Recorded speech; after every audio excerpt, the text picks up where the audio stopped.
Hi everyone, welcome to part 2 of ABG Interpretation. The part 1 was of basic concepts of how to interpret an ABG, the steps to follow and the formulas that we use.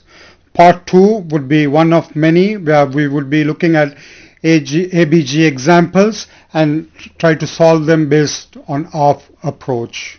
Let's see how that goes. If not mentioned by name, the order would be pH, PCO2, PO2 bicarbonate on the ABG, and the electrolyte order would be sodium, potassium chloride followed by bicarbonate.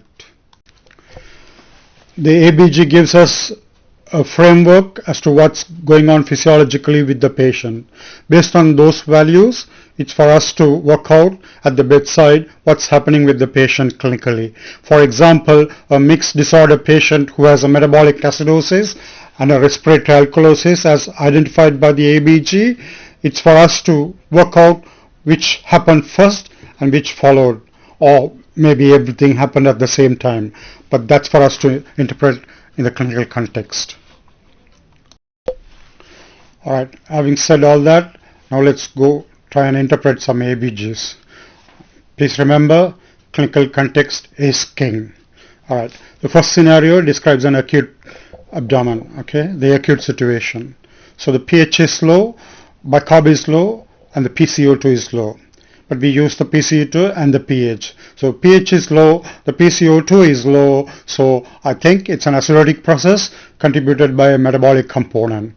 So this is a primary metabolic acidosis. What will be the next step? In metabolic acidosis, we look for a respiratory compensation. The formula that we use is the Winter's formula that gives as an expected by PCO2 that should be around 19.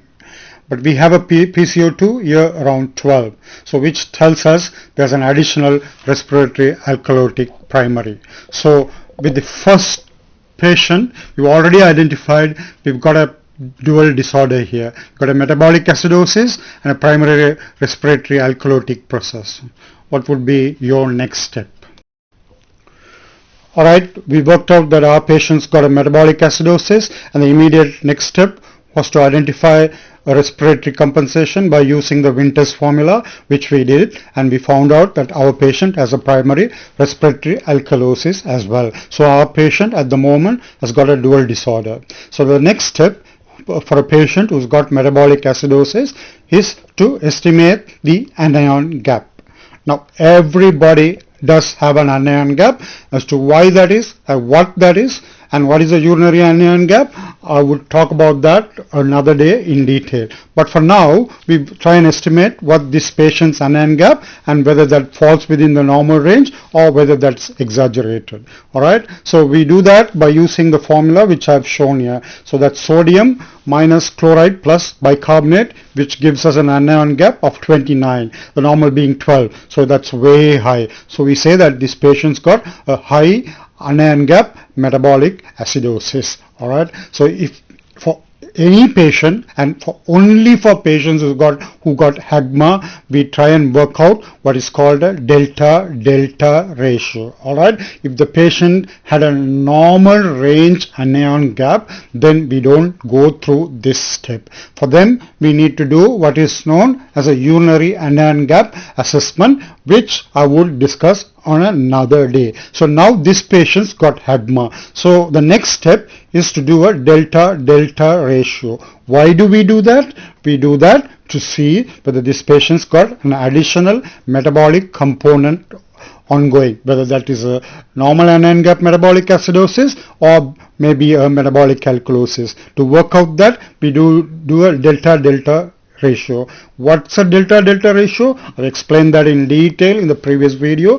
Basically, it means the difference between the normal and the patient's current anion gap. That's the delta anion gap, and the delta bicarbonate is the difference between the patient's current bicarbonate and the normal bicarbonate range. Alright, so delta is the difference. So the delta anion gap to the delta bicarbonate ratio here, given our values, would be our patient's current anion gap is 29, the normal being 12. So his delta would be 17 for anion gap, and the patient's current bicarbonate being 6 and the normal being 24, his delta bicarbonate would be 18. So 17 divided by 18 would give you a value of around 0.9, which would tell us this patient's got a pure HAGMA. Okay, no additional metabolic pathology ongoing here.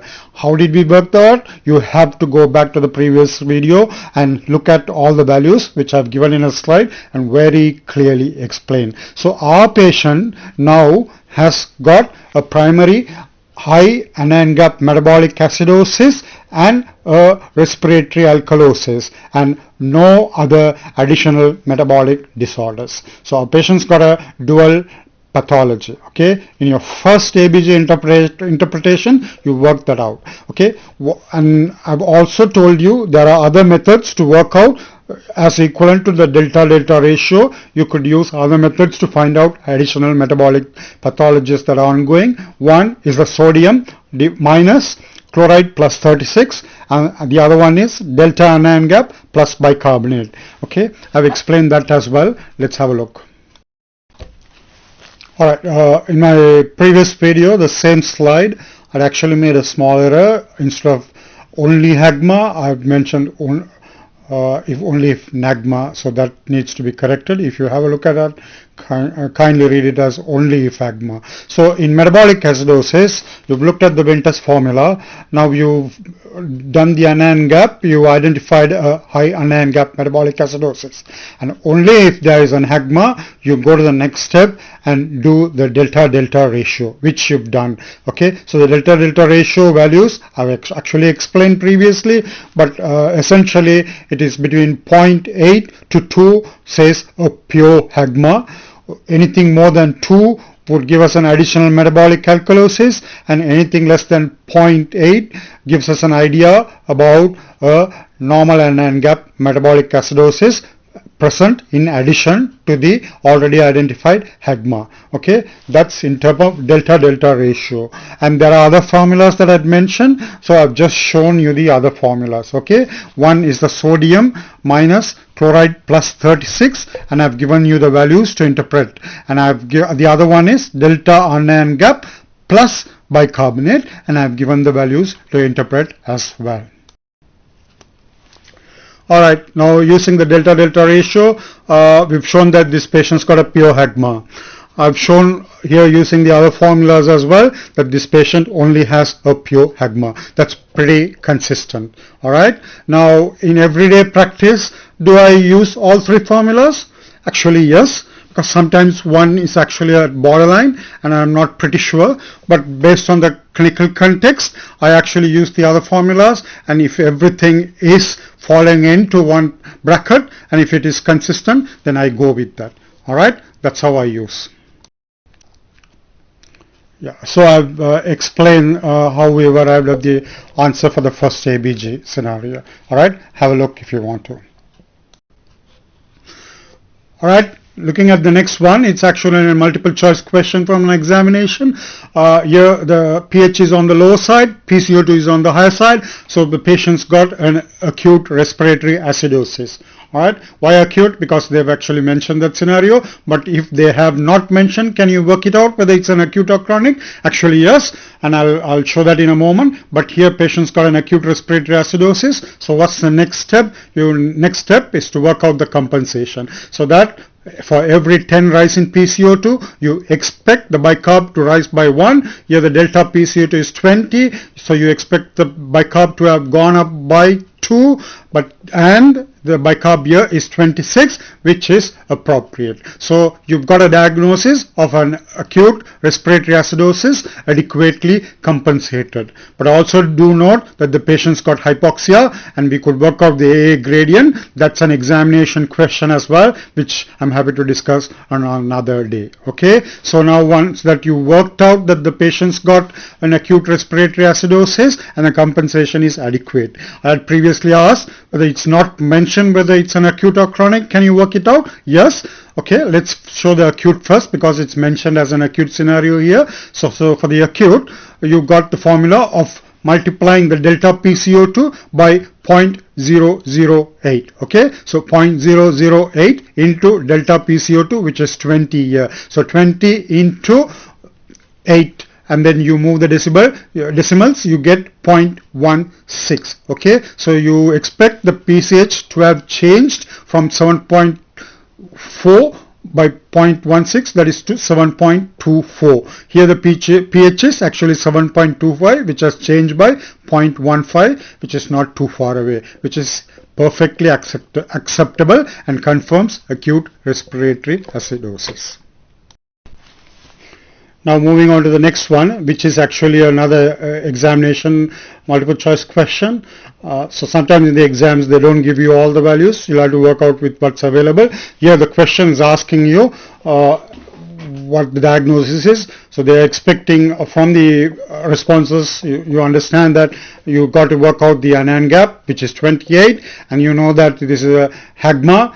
Okay, your next step is to work out the compensation. You can't do that because the PCO2 is not given. Okay, so that you go to the next step, which is to work out the delta-delta ratio, which is more than 2 here. So it tells you that you've got a HAGMA plus a metabolic alkalosis, which is the third response, which is the correct one. Okay, I've actually written numbers 9 and 34. What are they? They are the numbers that you would actually obtain if you use the equivalent formulas to delta-delta ratio. Both of those numbers confirm that you have a HAGMA plus a metabolic alkalosis. You can work out that, and then that will be a practice for you. Alright, trying to work out the next ABG scenario. Here the pH is 7.32, PCO2 is 62. So a low pH and a high PCO2 moving in opposite direction, and the context is chronic. Okay, so how do you work out a primary disorder? pH is low, PCO2 is high. So given the acidemia and pH and PCO2 moving in opposite direction, respiratory acidosis is identified. The next step being to assess compensation. Okay, context is chronic. It's important to remember. So predicted compensation for a chronic PCO2 situation is for every 10 rise in PCO2, the bicarbonate is expected to rise by 4. Okay, here the PCO2, delta PC2 is around 20. Okay, so you expect the bicarbonate to have risen by at least 8. So PCO2 delta is 22, bicarbonate should be 24 plus 8, at least 32. Here it is 33, which is perfectly fine. Okay, so we make an assessment of chronic respiratory acidosis, which is adequately compensated. Does it make sense? Okay, next scenario is actually from an ACLS practice scenario. Okay, here the pH is on the acidic side, on the lower side, PCO2 is on the higher side. So I assess that this patient's got a primary respiratory acidosis. Okay, that's the primary problem. But I look at the base excess, it's on the higher side. Okay, so but if you use this in a respiratory pathology, if you use the base excess as to a primary confirmatory process, you actually, the problem would run rings around you. Okay, you will be actually chasing your tail. So my process or my way of doing it is, if it is a respiratory pathology, I use the base excess only to confirm the compensatory process. Okay, only if it is a primary metabolic acidosis or a primary metabolic alkalosis, then I use the base excess as a primary confirmatory process. You'll have to keep that in mind. Okay, looking at the next ACLS scenario, the pH is on the lower side, acidic, 7.40, PCO2 also is on the lower side. Okay, so that tells me there is a metabolic acidic process going on there. Okay, so pH is low, PCO2 is low, so it's an acidosis, which is a metabolic process. Okay, the bicarbonate confirms that, and also if you look at the base deficit, that confirms that as well. So, okay, so you've got a primary metabolic acidosis with a base deficit. The next step would be to use the Winter's formula to assess the respiratory compensation, which you can't actually do here because you don't have a exact proper value, but that would be the process that you would follow. Okay, looking at this scenario, we've got a pH that's on the higher side, you've got a PCO2 on the higher side as well. So both going in the same direction and an alkalotic process, so you assess that the patient's got metabolic alkalosis. Okay, so what would be, and you look at the base axis, which actually shows that the patient does have a metabolic alkalotic process going on there. Okay, so you use the base axis here to confirm your primary diagnosis. What would be your next step? Just like in metabolic acidosis, you will have to look for compensation, which you can't do here because you don't have the proper values. But do you actually now recall how to do the compensation for metabolic alkalosis? Have a think. Here in this slide, I've actually given you the formula to calculate the compensation for metabolic alkalosis. When you get a problem, we'll use that, but have this in mind. All right. Okay, having worked out all the previous examples, this is pretty straightforward. Okay, pH was on the higher side, PCO2 on the lower side, opposite directions. So you got a primary respiratory alkalosis, and then you use the base axis to confirmatory process. Okay. Okay, here the stem of the question is actually describing an acute process.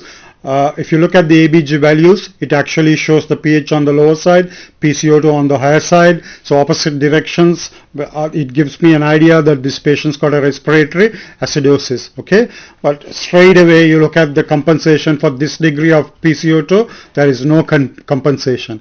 But I am actually, very suspicious there's an underlying metabolic acidotic process going on, because if you look at the bicarb, it's actually lower than the normal value, but this is actually an examination scenario. But in real life, if you get a picture like this, you would be suspicious of an underlying metabolic acidotic process going on in addition to the respiratory acidosis. That brings us towards the end of our presentation. Hopefully it was useful. We could probably do another one with more ABG scenarios later.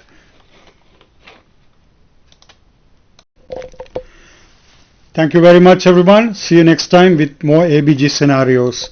Take care.